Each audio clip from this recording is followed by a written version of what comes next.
We call our installation the Great Place. As the curtain falls, a new legacy begins at the 3rd Armored Corps. Today, this post has grown to become one of the largest military installations in the world. For Cavazos, a name of Hispanic descent, will begin greeting those who drive by. For more than 7 decades, the Army installation donned the name of Confederate leader John Bell Hood. Today's change is a fitting one. But it was after the turmoil of 2020 that spilled into 2021 that Congress moved to change that. The George Floyd incident was the catalyst. It's very unfortunate what happened to George Floyd. So that was the catalyst that got Congress to pass this within the National Defense Authorization Act to look at our naming commission to look at these assets. Lawrence Ramo, one of 8 commissioners given the task of finding new names for installations that had once honored Confederate soldiers.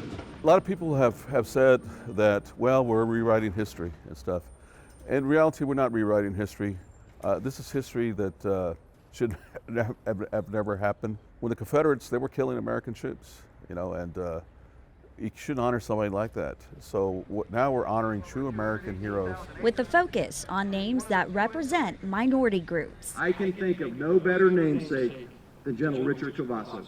What was important is the Department of Defense, the military, we're a demographic of our society, and now we represent like Hispanics, 19% of the population. So we have to have a demographic representation, but most of the military installations were just named after whites, and so it was an opportunity for us to see if we could have some diversity. With the help of the community and advocacy groups like LULAC, they landed on General Richard Edward Cavazos. He symbolizes the American dream in reference to Latinos and what we can achieve when we put our minds to it.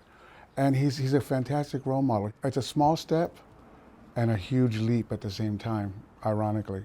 And I think that it's important that we not focus so much on that he was Latino and that he was, the first one to take the name of rededication at Fort Hood, but also that he was an American hero. General Cavazos, a Texas native, made history in 1982 as the Army's first Hispanic 4-star general. A hero of the Korean and Vietnam Wars, Cavazos served the Army for 33 years. Spending some of his last years here in San Antonio, General Cavazos died in 2017 and was buried right here at Fort Sam Houston National Cemetery. We don't live in a vacuum. It's about all of us. So if we're going to learn about Ulysses S. Grant and we're going to learn about George Washington, we should learn about General Cavazos. Hooray!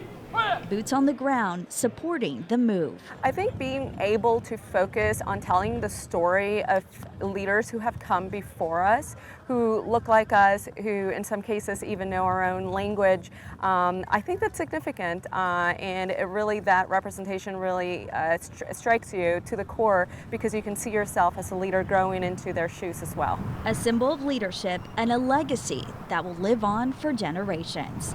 For Together We Rise, Audrey Castoreno, KENS 5.